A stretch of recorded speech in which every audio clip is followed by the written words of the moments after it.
Because these days, so many people have fallen into that place of being a victim where they don't want to carry their own weight. They want a safe place to cry in. They want a safe space for this. They want to be able to get recognized for that. It's like, carry your own fucking weight. You have thoughts, you have feelings, you have emotions, manage them.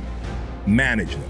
And if you can't, don't put the weight of that on others. Financially, carry your own weight. Emotionally, carry your own weight. Mentally, carry your own weight. Physically, carry your own weight. If you can't move objects around because you're so fat and your muscles have atrophied, what are you worth to humanity if, God forbid, the shit hits the fan and we all have to tribe up to be able to protect our communities? What can you bring? You're not courageous, you're not strong, you certainly have no mechanical skills. That's what I mean by carrying your own weight. The real message is we all started from no, I mean, we all had bullshit jobs, we all felt like losers, but through time and effort, you build a stronger human.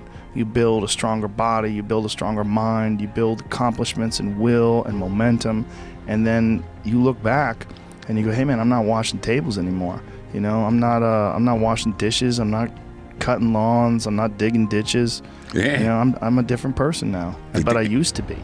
If you have seen hardship and suffering, you've gone through trauma, you've been through physical, emotional, sexual trauma like I have, you have seen hard times, you've had to eat out of dumpsters, you've had to live in your car, you have just faced adversity in your life, and somehow, like the phoenix, you have risen out of that mess.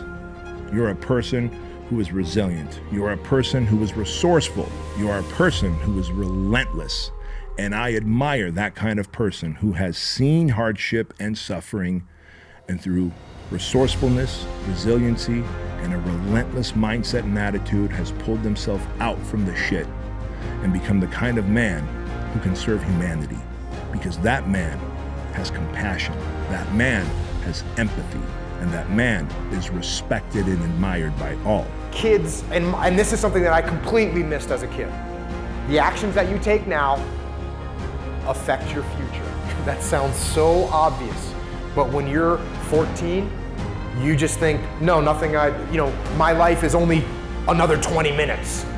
So what I'm doing right now doesn't really matter. So when I talk to kids, I try and explain to them that discipline equals freedom, and then I try to explain to them that what you're doing right now really will have an impact to where you are in the future.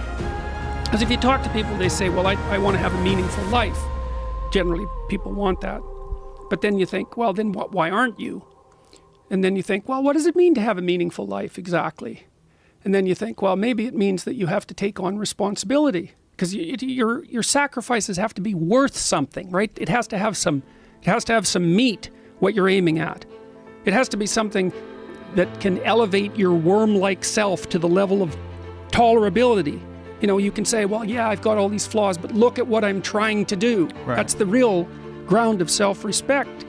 When I see men who fanboy out over celebrities, athletes, gurus, influencers, thought leaders, whatever, I'm like, what are you doing?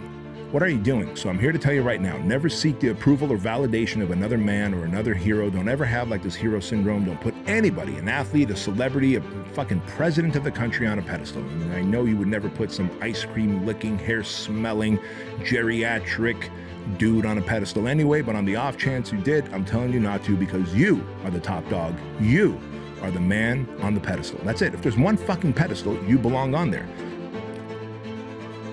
Nothing is going to be worthwhile that doesn't come with an associated amount of discomfort.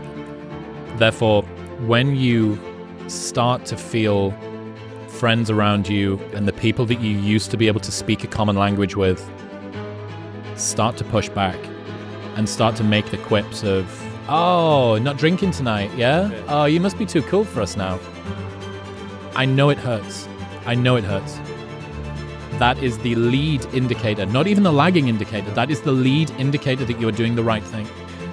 Because they're projecting the things that they know they should be doing that you are doing that they're not doing. And you remind them of that. And so even though the mountain that you're climbing is actually a smaller one than the one that you ultimately want to climb, you're actually at the top of their mountain. And so they start tearing you down. So like, that's where the underdog story that we said at the very beginning of this with the quote, which is like, on the way up, they root for you. And then when you're at the top, they try and tear you down because you remind them of the dreams that they couldn't accomplish, right? And so you quitting drinking, or you staying in to work on your side hustle or your project or the business that you want to launch, or the podcast, you might be at the top of their mountain.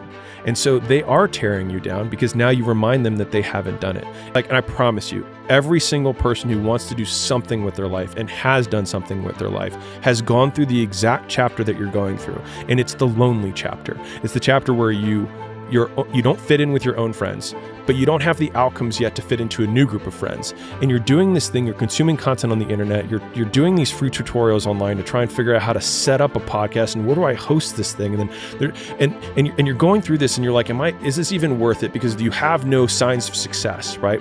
But if there's anything that you can take away from what we're saying right now, is that the sign of success is the hate that you get along the way.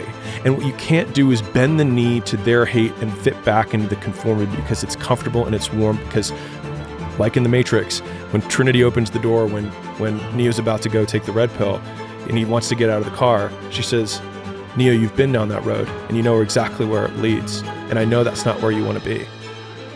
And then he closes the door. Like right now, this moment that you're going through is Trinity opening the door and being like, you could go back, but then you'd have to remember exactly what the reason was that you decided not to go out to begin with, just because you listen to this podcast and you consume this content and you're like, I can fucking do more than this. Like, because you are starting to live in some of that hell where you look in the mirror and you're like, I can do more.